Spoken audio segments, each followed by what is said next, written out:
Ce soir, à InfoSport Québec, on rencontre Jonathan Marleau. Depuis son arrivée à Québec en 2012, il a été un des visages marquants des Capitals de Québec. Dès sa première année, il a frappé un coup de circuit marquant dans la série finale contre le New Jersey.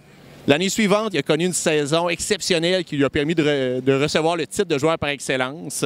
Depuis ce temps-là, il a reçu beaucoup d'attention, beaucoup de prix pour son jeu défensif, mais aussi comme étant un des joueurs les plus appréciés à Québec.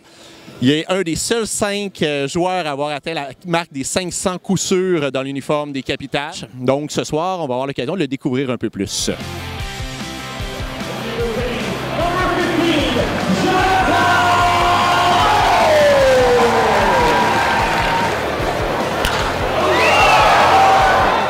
Jonathan, tu es un produit du baseball québécois qui a commencé à Laval avec les associés, où tu as connu une belle carrière là, au début des années 2000. Tu as été repêché 2 fois par les Mets de New York. Qu'est-ce qui s'est passé pour que tu retournes au repêchage de 2003? C'était, dans le fond, c'était dans le temps on appelait ça des draft and follow. Donc, à toutes les années, les équipes allaient repêcher un petit peu plus tard, jusqu'à la 50e ronde. Puis pas nécessairement offrir des contrats aux joueurs tout de suite. Fait qu'ils prenaient un an, regardaient la progression du joueur pendant cette année-là. Donc j'étais sous contrôle avec les Mets toute l'année au complet en 2002, si je me souviens bien. Puis à ce moment-là, ils ne m'avaient pas offert de contrat. J'étais retourné par la suite au Junior College aux États-Unis, à Miami, en Floride. Fait que dans le fond, c'était juste pour voir un petit peu ma progression. C'est pour cette raison-là que j'avais repassé au repêchage. J'avais pas eu d'offre de contrat à ce moment-là. Pendant ton parcours avec les Mets, tu as eu l'occasion de jouer à différents niveaux, jusque dans le 3 avec les Bisons de Buffalo. Puis au camp d'entraînement en 2009, je me souviens, ça avait fait quand même beaucoup jaser. Ou est-ce que tu t'es peut-être remarqué pendant ce camp d'entraînement-là? Peux-tu me raconter un peu ce qui s'est passé?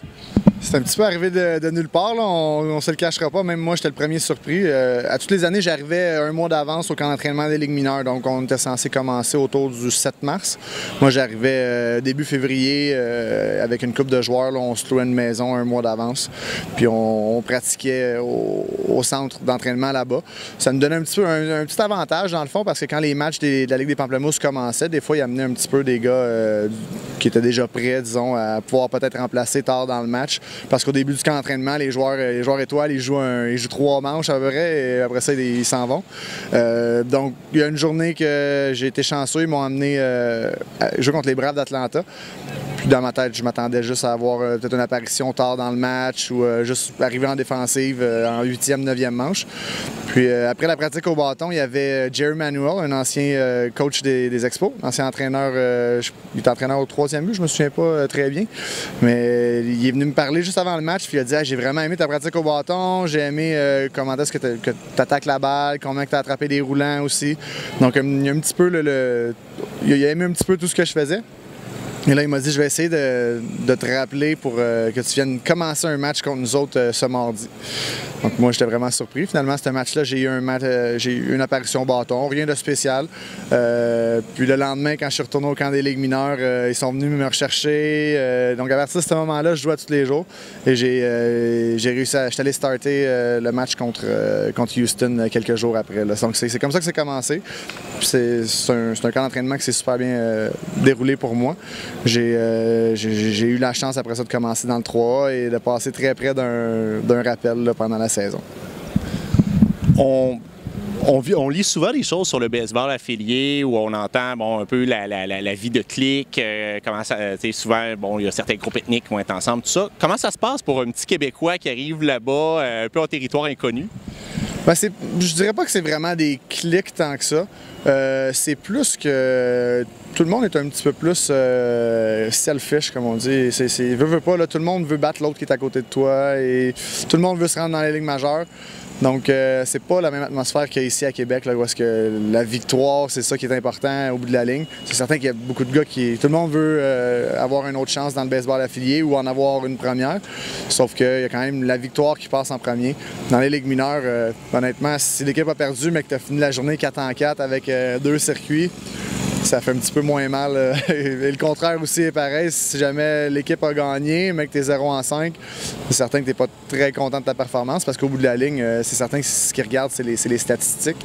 C'est ça qui fait qu'on décide si les joueurs montent ou se font retrancher. Okay. À défaut de t'établir dans les majeures, tu as quand même eu l'occasion de représenter le Canada là, dans une période où ça a très bien été pour le Canada avec plusieurs médailles. Peux-tu me parler un peu de l'expérience internationale? C'est une expérience vraiment le fun. C'est difficile de gérer ça. C'est pas tout le monde qui pourrait être capable de faire ça, dans le sens que c'est tout le temps un match suicide, si on veut. Il y a beaucoup d'émotions, il y a beaucoup de stress d'impliquer là-dedans.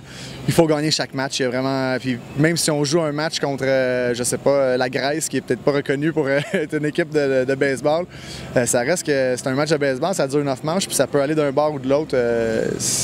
On sait jamais ce qui peut arriver. Donc c'est certain que c'est ça la grosse différence. C'est le stress, le niveau de stress, puis la compétition est très bonne tout le temps. C'est le fun de pouvoir représenter son pays dans un sport.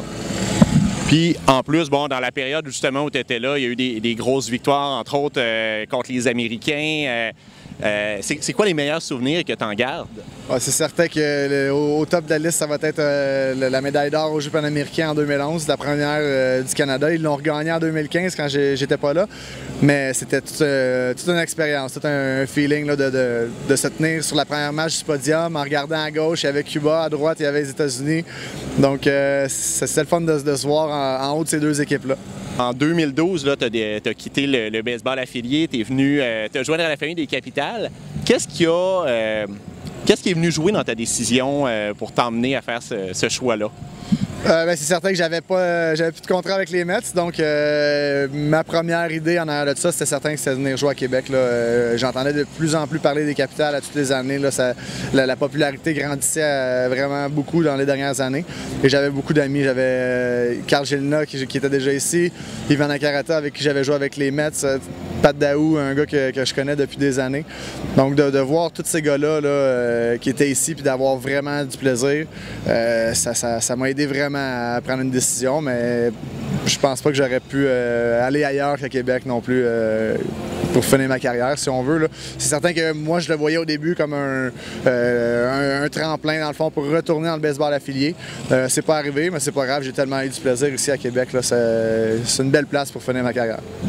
Je sais qu'il y a quelques années, il y a eu un flirt avec les Blue Jays de Toronto. Qu'est-ce qui s'est passé dans cette histoire-là?